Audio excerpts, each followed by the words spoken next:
Okay, I think we can start. So welcome everyone to this session, session 3D, which has the title Circular Economy Across Plastics Value Chains, Challenges and Opportunities. I think a very important topic, and there is a lot of discussion on this topic in the literature, both in the academia, but also in the professional engineering world. And we have first of all, I'm Alexandros Stefanakis from Technical University of Crete in Greece. And along with my colleague, Christopher Gordon from the University of Ghana, we are co-chairing this session and organizing this for you. So we have 5 presentations, 5 quite interesting presentations for you. The format, you should be familiar with that by now. Each one of you has 5 minutes to present. And once all of you have finished your presentations, then we will have the Q&A questions from the attendees. For those of you who want to place a question, you can use the OVA application. But as we have seen, some of you also prefer to just put the question here in the chat in Zoom. But in any case, wherever you put the question, we will read it and we will invite the presenters to answer it for you. And once the Q&A session also is finished, we will have, as in all sessions, the voting process. So having said all this, I would like to invite the first presenter, Dr. Takuma Watari, if I'm pronouncing correct. So he's a researcher at the National Institute for Environmental Studies in Japan, and he focuses on mathematical modeling of material cycle systems for material efficiency strategies in a carbon neutral world. So Dr. Watari, the virtual floor is yours. Okay, thank you. I'm gonna just share my screen. Just to for everyone, sorry, when you approach the 4 minutes of your presentation, I will just raise the hand in the Zoom application. Okay, thank you. Okay, right. Thank you.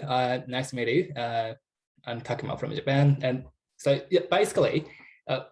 What we are trying to understand in this study is how the global plastic production and use system should change towards a decarbonized economy.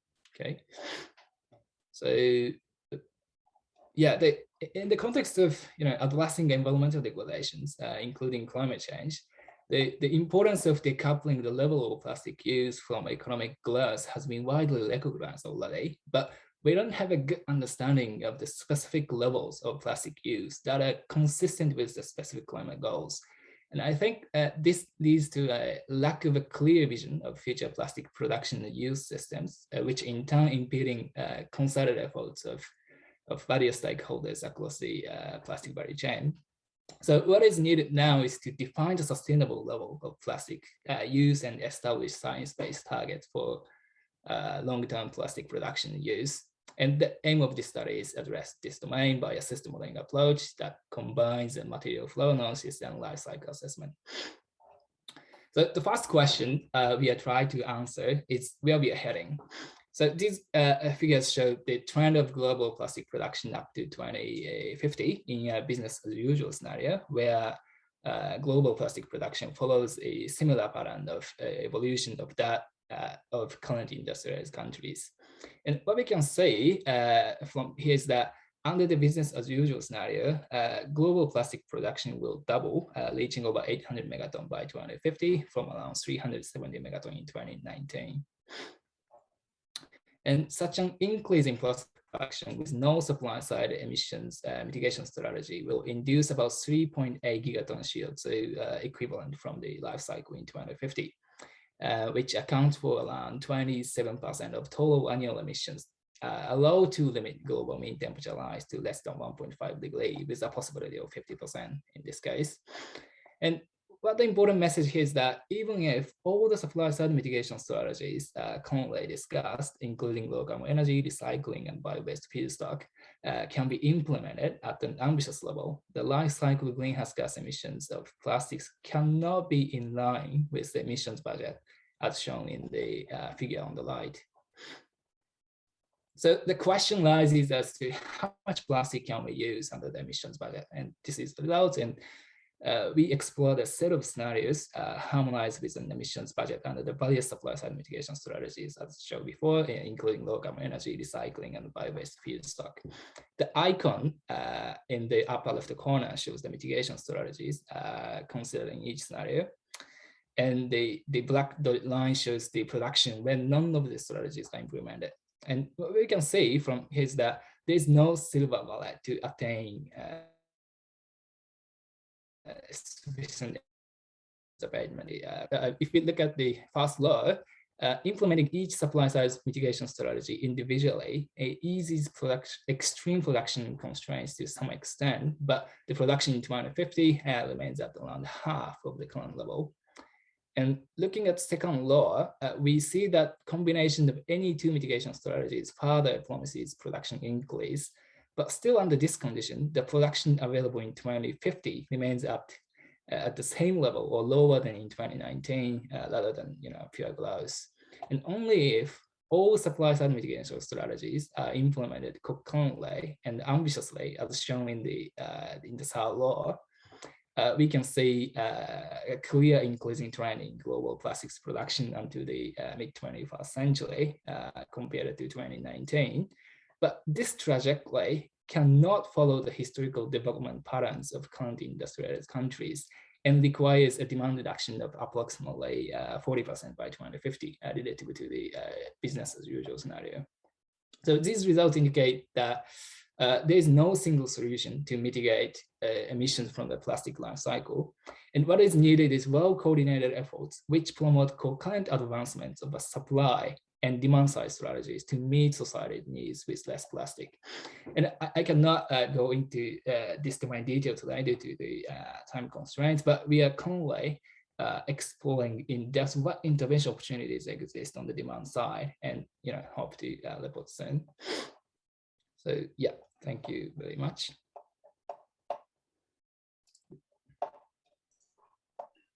Thank you very much, Dr. Watari, for also sticking to the time. So now let's move to the next presentation. I think we have two presenters, if I'm not correct. So Wassim Chaabane, if I'm pronouncing it correct, sorry, who works at the Cyclos GmbH, and his colleague, so a waste management specialist who focuses on the Middle East and North Africa and on the international cooperation, and his colleague Thilo Vogeler, where he advises international and national clients on shifting towards more circular business practices, and they will talk about packaging waste management and the need for a reliable financing. So again, the floor is yours.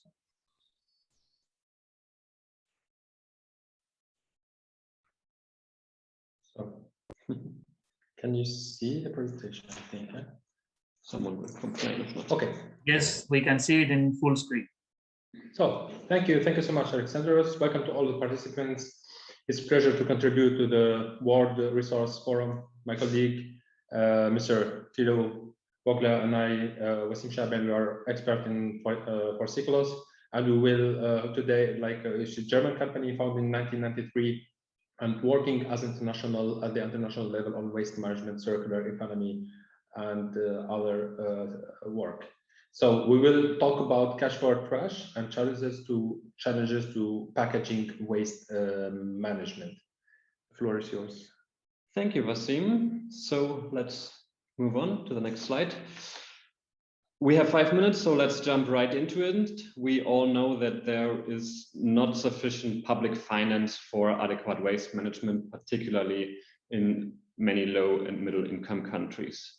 What is often promoted as a solution is a concept called cash for trash. That means basically that whoever is bringing in waste is being paid for it. Whoever brings in waste could be waste pickers or also households. This whole market-based approach is built on the assumption that there is value in the waste, so it's only applicable for valuable waste items, usually PET bottles or also metal cans, for example. This waste value can only be derived from the recycling process's product, and this product, obviously, the recyclate, is competing with virgin materials when it is used again. And also, and this is what we want to showcase on this slide, this value needs to cover everything that it was involved in supplying it to the recycler, the whole chain from collection to recycling. This is the price cap. We also see a minimum price that the picker, the person or the household that delivers the waste to the recycler or to anyone else in between needs to get. And only if this gap in between the offtake price to the waste picker and the recycling, the price at the recycler is significant, this whole model can work. And we do see significant challenges from this market-based approach of cash for trash, which I briefly want to outline. We have put them into 4 bigger brackets. First, there is limited ability to absorb external price shocks. With a recyclate competing with virgin materials, if we have a price shock like we experienced, for example, during COVID, this whole model, the whole chain is not viable anymore. Then on the other end of the chain, if the material generally has no value, then it can also not work. No one will collect it because there is no money to be made from it. Third, the whole chain is also different according to geographies. This may not work in rural areas where the access to the recycler, for example, is hindered. And last, and this is rather a compilation of problems, for example, if anyone drops out from this chain from collection to recycling, the whole model will not work as opposed to, for example, a regulatory framework. And it will become incredibly expensive and might even attract foreign companies to push out locals. I will pass back to my colleague. Yeah, thank you, Thilo. So to conclude, let's say the decision to follow a cash for trash payback approach could contribute to avoid solid waste pollution, marine litter, etc. in countries where no sustainable systems for collection, for recycling, for sorting exist. This can slightly, let's say, reduce the impact of waste mismanagement, as the slide shows, for example, of Ghana. However, as we argue in our article, that cash for trash is insufficient to effectively address waste management, and in order to ensure, let's say, a sustainable and a systematic financing model to enable waste management structures, waste collection needs to be guaranteed regardless the type and the way of packaging.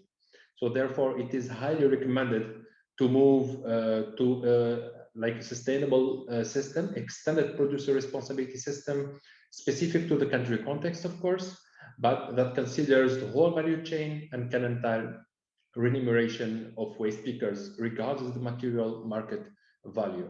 So one of the options could be the payment of service provision, such as beaches or street cleaning as service. Thank you very much. Thank you very much. Thank you too for staying within the time and for your presentation. And let's move to the next presenter, who is Adrien Specker. He's a master's student at ETH, and now he's doing his master thesis at the Swiss Federal Laboratories for Material Science and Technology. He will talk about characterization of plastic waste and the material flow chain from information and communication technology from based in South Africa. So Adrien, the floor is yours. Yes, thank you for this introduction. Good afternoon to all. It's an honor to be here today, and I would first like to thank the WRF for organizing this great event. So my name is Adrien, and I will now present you my ongoing master thesis entitled Characterizing Plastic Waste and the Material Flow Chain from Information and Communication Technology e-Waste in Gauteng, South Africa. I'm studying at ETH. However, this research is also supervised by the EMPA and the University of Johannesburg. So what is my research about? As probably most of you know, South Africa's waste management suffers from numerous challenges which are deeply affecting the country. So to do my research, I came down to Johannesburg, and I've put a little map here on the right side so you can to refresh everybody on where it's located in South Africa. My research is addressing one of those main challenges causing lack of waste management, which is a limited understanding of the waste flows in this country. I have decided to focus on the plastic emanating from electronic waste, and more specific, the ICT. There are two main goals to this master thesis. Firstly, to create a landscape of the current material flows of plastic from ICT type e-waste in the city of Johannesburg. And secondly, to develop potential businesses from the beneficiation opportunities of the plastics found in ICT e-waste. In other words, how can we make those plastics interesting to recycle? So how will I proceed for this research? Firstly, I analyze existing reports and literature to get as much information as possible on the existing situation. Then for all the lacking data, for instance, on where plastic waste comes from and where it goes, I am working closely both with the formal sector, but also, and most importantly, with the informal sector, especially the waste pickers, which I interview and try and get as much information as possible. Once the information will be retrieved, I will use material flow analysis method to illustrate the flows. I have put here a few key questions that will help me go through the procedure and meet the goals. So let's go quickly through them. What are the types of plastic found in ICT e-waste and at what volumes? What are the processes currently applied in the city of Johannesburg to collect, sort, treat, process those plastics? What are the sources and sinks of ICT e-waste items and their plastics? And finally, what are the potential alternative downstream application that could be developed with the beneficiation of plastic waste? So I have been here in South Africa for a bit more than a month now, and there are a few insights I have made so far. Since I'm here, I have learned as much as I had in the past 5 or 6 months where I was doing research from readings in Switzerland. It's difficult to imagine how things work here in South Africa from Switzerland, and being able to talk directly with the people concerned about the problem or with experts here made me better understand the realities here. When talking with waste pickers, I realized most of the hard plastic casings from ICT e-waste is simply dumped in the streets, like you can see on this bottom left picture. Those are plastic casings from Wi-Fi routers. I did interview the waste picker who put them there. He was just sitting next to this pile of plastic, and he explained to me that he just doesn't have any other option than dumping it because no one will buy these casings for recycling or disposal. Eventually, the municipality will come and pick them up for landfill, but this is not always the case, and most of the time it will just stay there. Another striking observation I have made when meeting with the waste pickers was how aware the people from these townships were about the problem of littering and dumping waste. Most of the inhabitants of these townships admitted that they don't know what to do with their waste, forcing them to dump it, but actually they know it's bad for the environment. Some waste pickers even told me when asked why they do this job, they replied that it's to protect the environment, which is really interesting. The formal sector is a bit more organized. When talking with one of the biggest e-waste recycling companies in the country, I was told that 90% of the plastic they get comes from ICT, meaning that also in the informal sector, ICT e-waste is a big producer of plastic waste, and waste pickers should have better options than dumping it. And this brings me to my last insight, which was to see how most of the waste pickers and scrap dealers are willing to change. One of them even told me he would start putting aside the e-waste plastics to wait the day they would have value, so he would be very rich. So I mean, there is a real dynamic of an openness to innovation and change, and they will only collect as much as the recyclers will buy. So to conclude this very short presentation on my work, what we can understand so far is that the whole recycling value chain in this country rests on those waste pickers. And most of the sinking in the environment of those ICT waste plastics comes from the informal sector. Solutions have to be found within the informal sector to stop the leaking of those plastics in the environment. I would like to thank you very much for your attention. Okay, thank you very much, Adrien.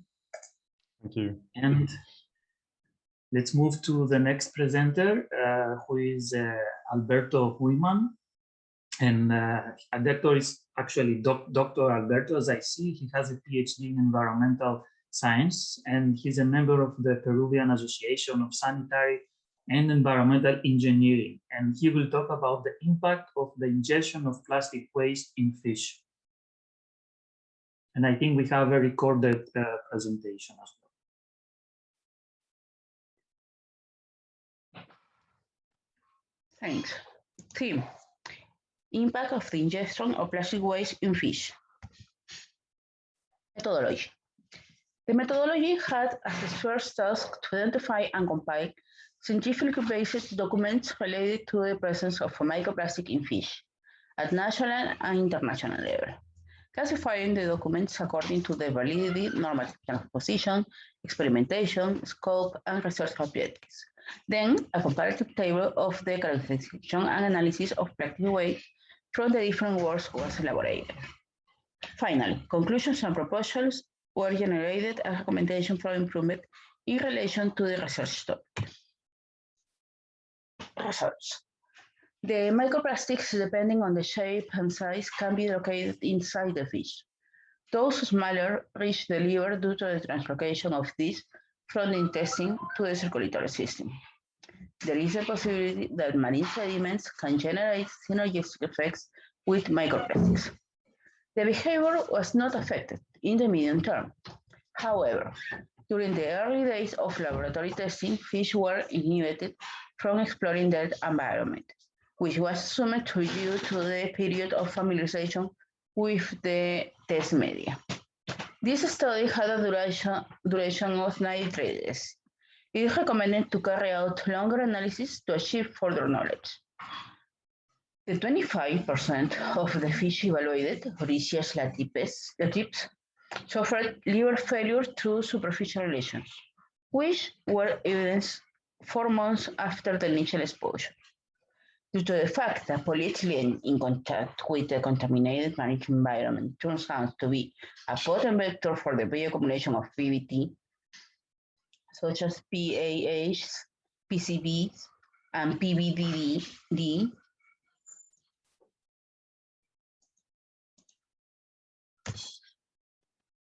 conclusions.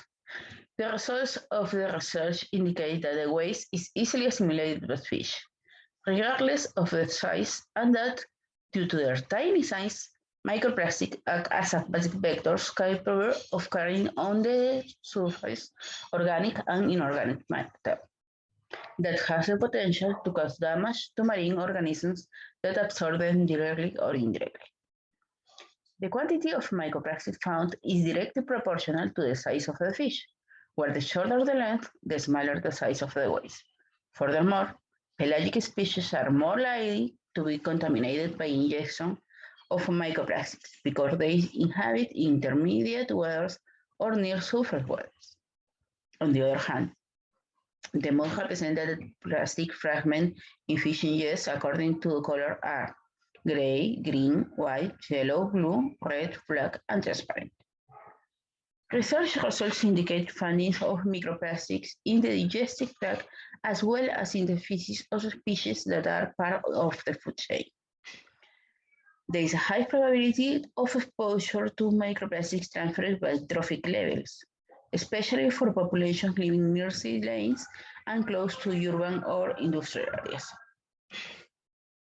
Recommendations. Based on the methodologies studied in this review and the probability of being exposed to indirect contamination, it is recommended to develop research on the occurrence of plastic residue ingest in commercial species at the level of the fishing zone identified at the national level. Strengthen awareness campaigns on the risks and effects of marine pollution through plastic waste.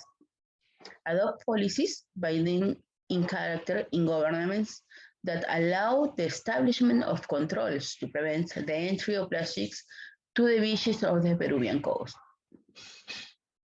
According to the relationship between fish habitat and the amount of plastic waste ingested, it is recommended to focus research on commercial, pelagic, and demersal species to identify which are the most and least impacted and to adapt to our consumption habits as a measure to minimize the risk of indirect injection.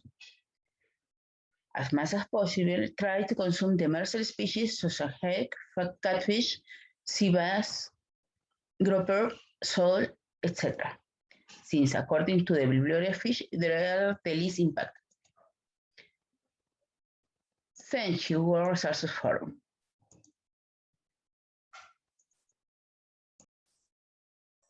Okay, thank you very much. And now we move to our last but not least presenter.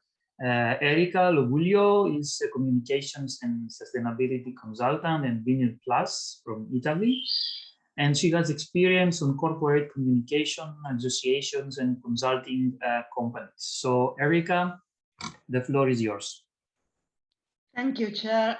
I'll share my screen. Okay. Can you see it? One moment is yeah. I'm going to present the approach and the experience of the European PVC value chain in moving towards sustainable development and circular economy. PVC is one of the most used polymers and is mainly used in long life application in building and construction, mainly 70%, but also in water distribution, transport, medical device, wire and cable, to name a few. 20 years ago already, the producer of PVC resin realized that to close the loop in managing the end of life of their production, they had to work together within the value chain. So actually the European PVC industry started to cooperate, including from the resin producer, the additive plasticizer and stabilizer producer, and the converter of plastic materials and products. And now the value chain Vinyl Plus project include a network of 150, around 150 recyclers throughout Europe, and a monitoring committee in place already for 20 years, guaranteeing transparency and accountability to the project, including European Commission, European Parliament representative, consumer, academia, and trade unions. In these 20 years, the industry has made quite some achievement and progress, but just to name a few in this short time, collection of recycling, which was not existent 20 years ago, is now active, and over the past 2 decades, 6.5 million tons of PVC end-of-life product were recycled, thus saving 13 million tons of CO2 from being emitted. This represents in Europe 25, what was recycled last year, 27.5% of the available PVC waste recycled into new products.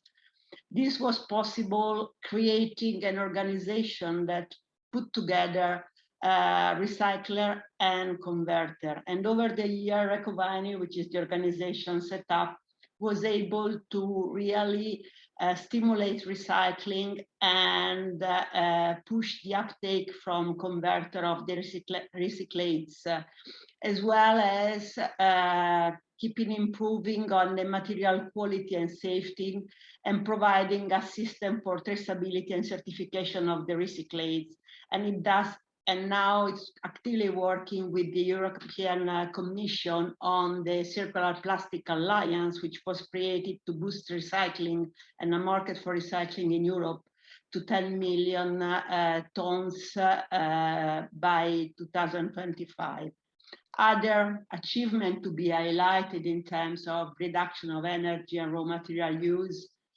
In the production of PVC resin, energy consumption was decreased by nearly 10% in a decade, and CO2 emission by 14.4%. From the converter side, in main applications such as pipes, flooring, film, and sheet, energy consumption was reduced between 16 and 26.5%.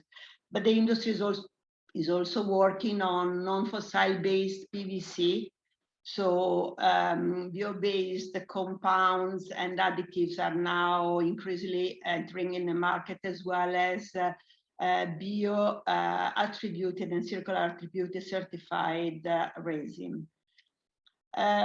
To push the circularity of PVC material and stimulate it in the market, also a label was created for building and product and construction product containing recyclate in cooperation with Buildings Research Establishment and the Natural Step, which is being now increasingly used and recognized, including in private and public procurement practice.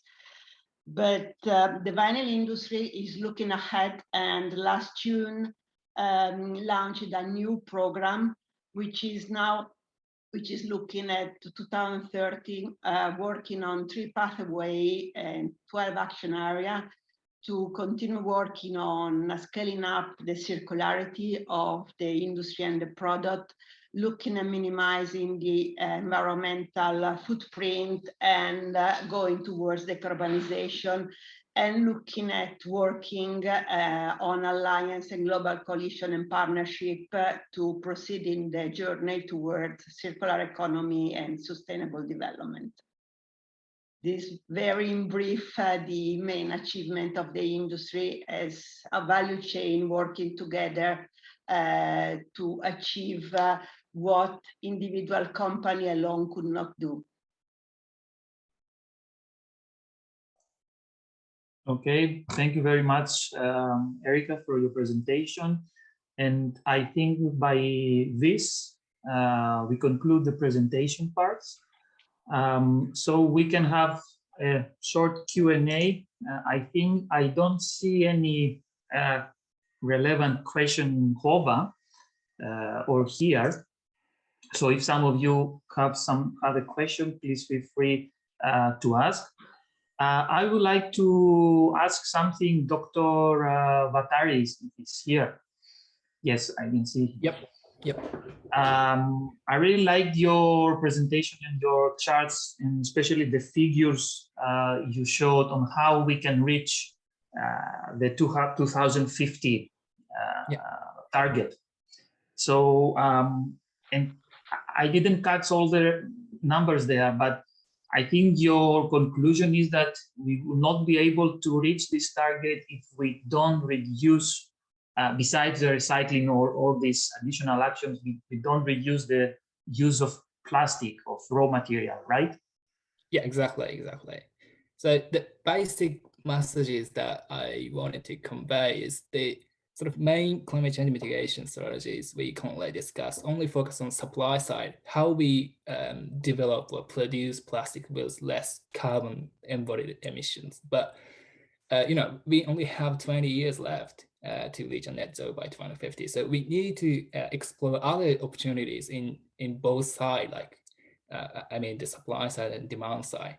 And this can include other opportunities like material efficient design or publication yield implement, or like sharing practices as well. So yeah, basic messages that I wanted to convey is we need to explore both opportunities existing on the supply and demand side. Yes, thanks. I totally agree. And I think this is also something that Erica, I think, somehow also mentioned. Erica, you said that we have the share of in terms of the raw materials, which comes from the recycled plastic, but also from the bio-based materials. What if you know what you think is the share of these two different sources, and where are we, and how feasible it is to reach again the desired targets? I don't have the share of the bio-based and bio-source material because as a value chain organization association, these are data that are for competitiveness kept by the company developing the product. Yeah, I hope you could share some. It would be interesting to have it, but unfortunately we can't. But in terms of technology and possibility, the technology is there. What it needs in any case to be always put on a balance is the sustainability of the alternative solution and the impact of the solution on the global sustainability. So the sources you use and now you develop the material, what impact it has in terms of footprint, but also in terms of social impact. So balancing this aspect, I think it will evolve in the market in the future, keeping this in mind. Yeah. Because to source bio-based plastic, of course, utilize also land, water, and materials. So balancing with the food need and other need in terms of sustainable development goals, the evolution of the plastic material as well as the technology will go in parallel. This at least from our perspective as an organization and association. Yes, and this goes for all of you who are here. I think that we should not focus only on recycling, because by focus on recycling and not further working and promoting other bio-based materials, for example, we might create a negative feedback there that we are so much based on the waste to recycle, so that we don't, at some point, we don't, it's not so desired anymore to reduce the production of waste, because we created another loop there, which is not also very upfront in the chain. So I think we should work more on such bio-based materials and any other sources that could replace eventually the plastic packaging or wherever plastic is used. And I think this is also where all of you more or less work. And one last question also for Adrien. I really like your work, which I think is part of your master thesis, right, in South Africa. That's right, yeah. And what you said when you interviewed one of the waste pickers, that when you asked him, why are you doing this? And he said that I want to protect the environment. It really is not the answer that maybe you are expecting to hear. So what is your feeling?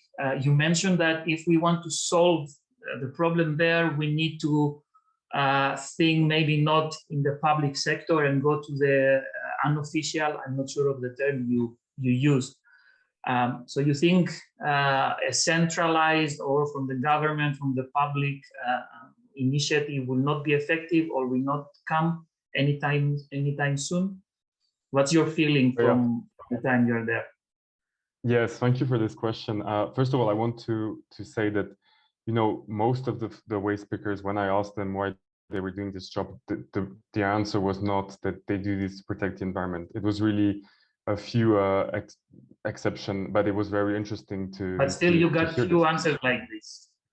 Still, yeah, exactly. Still, I did. So it was very interesting. But to answer your question, I think, I mean, the solution has to include the informal sector, because yes, we've seen, I've heard in another presentation earlier today that, you know, in Ghana, for instance, 97% of the e-waste is collected and dealt by the informal sector and those waste pickers. So of course, if you don't include them in the solution, then the solution is not really effective, you know. But what my sense here is that, you know, these waste pickers are very aware, as I was saying in my presentation, on what type of plastic is interesting to recycle or is valuable, or in general, what kind of waste is valuable, you know, and they are mostly concentrating to recover PCB, so metals and other more valuable fractions, but not plastic, because it has no value, and the recycling companies are not taking this plastic. So for me, the solution of what I see now, of course, it's an ongoing research, so I don't have results yet, but what I can see now and my feeling is that the recycling companies have to maybe do that the plastic is more interesting to bring back, to recycle, you know, give a value to this plastic. so that the informal sector and the waste pickers will actually keep this plastic and sell it further for recycling. But to do this, and this is where my research is important, I guess you have to really know the flows of those plastics and to know how much plastic is actually leaking in the environment, or how much is actually being recycled, or how much is even produced. You know, how much, what targets should you set? So yes, I don't know if that answers your question. Yes, yes. And I think Wassim and Thilo, you presented a similar concept, cash for trash. So what would be your comment based also on what is discussed, and what is the feeling and the first idea of Adrien on the similar issue in South Africa?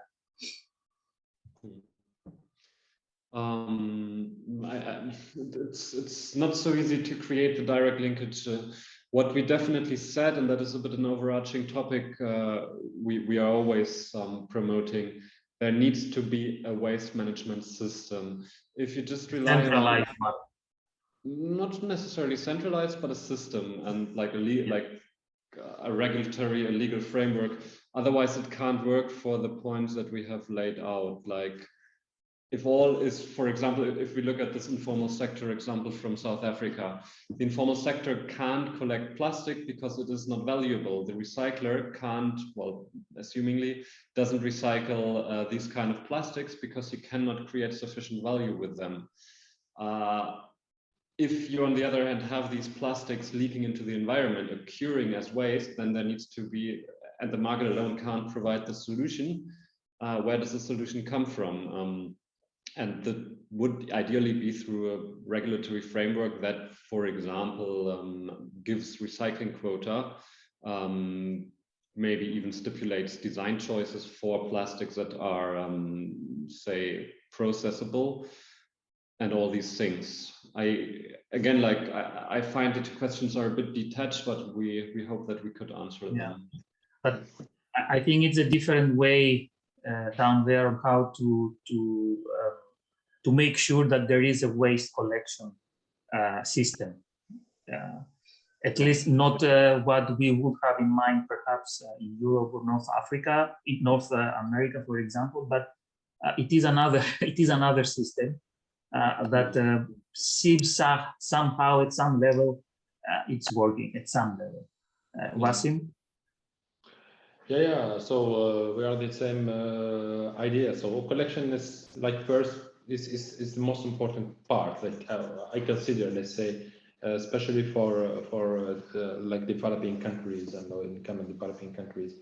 So yeah, we need to create, let's say, to think about a sustainable system, a clear system, like from the beginning to the end of the value chain. And then, of course, like everything is connected. We know that in developing countries, like systems are already, okay, some systems are already created, let's say, based on the informal sector in some areas. To change from the informal sector to a clear system and a legal framework is something challenging, and in most cases difficult, because always changing things and changing a system which is running since 20 years is very, very difficult. We are